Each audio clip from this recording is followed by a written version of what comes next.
भारत और अमेरिका के बीच 2+2 मंत्री स्तरीय बैठक के दौरान basic exchange and cooperation agreement यानी बेका समेत कई अहम समझौते हुए। इसके तहत दोनों देश एक दूसरे को अत्याधुनिक सैन्य प्रौद्योगिकी, साजो सामान और भू स्थानिक मानचित्र साझा करेंगे। भारत और अमेरिका से पहले ही खराब रिश्तों को लेकर चर्चा में बने हुए चीन ने इन दोनों देशों के बीच हुए ताज़ा समझौते को लेकर तीखी प्रतिक्रिया दी है। चीन के सरकारी अखबार ग्लोबल टाइम्स के मुताबिक चीनी जानकारों का मानना है कि इस समझौते ने भारत की रक्षात्मक कमजोरी को अमेरिका के सामने ला दिया है और कंपैटिबिलिटी के मसलों पर अमेरिका की सेवाएं भारत की उम्मीदों पर खरा नहीं उतरेंगी। अखबार का कहना है कि अमेरिकी चुनाव के ठीक एक हफ्ते पहले इस समझौते पर दस्तखत इसलिए हुए हैं ताकि डोनाल्ड ट्रंप की जीत की संभावनाओं को बल मिले। चीनी जानकारों के हवाले से अखबार ने ये भी कहा है कि भारत और अमेरिका के गहरे रिश्ते भी अनिश्चित हैं। ग्लोबल टाइम्स ने कहा कि अमेरिका मीठी मीठी बातें करके भारत को फुसला रहा है और चीन और भारत के बीच के रिश्ते खराब कर रहा है। अखबार ने कहा, लेकिन भारत जाहिर तौर पर वॉशिंगटन के संरक्षण को स्वीकार करके खुश है क्योंकि वो मानता है कि इससे चीन के साथ लंबे समय से चल रहे गतिरोध में जीत के लिए उसका आत्मविश्वास बढ़ेगा।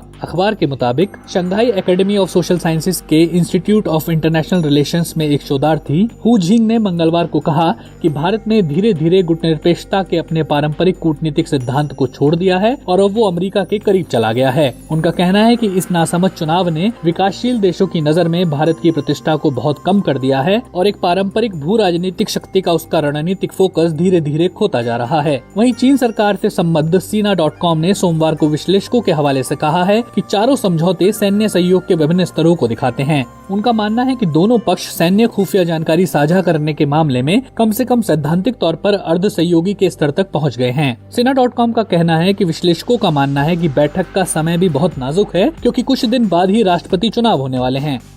मंगलवार को Sina.com ने लिखा कि नियमित संवाददाता सम्मेलन में विदेश मंत्रालय से एक पत्रकार ने पूछा कि अमेरिकी विदेश मंत्री माइक पोम्पियो के भारत दौरे पर चीन का क्या कहना है। तब विदेश मंत्रालय के प्रवक्ता वांग वेनबिन ने कहा कि पोम्पियो के चीन पर हमले कोई नई बात नहीं है, वो बिना तथ्यात्मक आधार के पुराना राग ही आलाप रहे हैं। प्रवक्ता ने यह भी कहा कि इससे अमेरिका की शीत युद्ध वाली मानसिकता और वैचारिक पूर्वाग्रह सबके सामने आ गए हैं। उन्होंने कहा कि हम पोम्पियो से आग्रह करते हैं कि वो चीनी खतरे की बात को बढ़ा चढ़ाकर बताना बंद करें और क्षेत्र में चीन और दूसरे देशों के बीच रिश्ते खराब करना बंद करें। क्षेत्रीय शांति और स्थिरता को कम करने वाले गलत काम करना भी बंद करें। चीनी सरकार से संबंधित एक अन्य समाचार वेबसाइट गुंचा ने मंगलवार को लिखा कि सुरक्षा और स्वतंत्रता पर चीनी कम्युनिस्ट पार्टी के खतरे से निपटने और क्षेत्र में शांति और स्थिरता को बढ़ावा देने के लिए भारत के साथ सहयोग पर चर्चा का दावा करते हुए पोम्पियो ने एक बार फिर कोरोना वायरस और चीन के आंतरिक मामलों और कूटनीति जैसे मुद्दे पर चीन को बदनाम करने के लिए टिप्पणी की।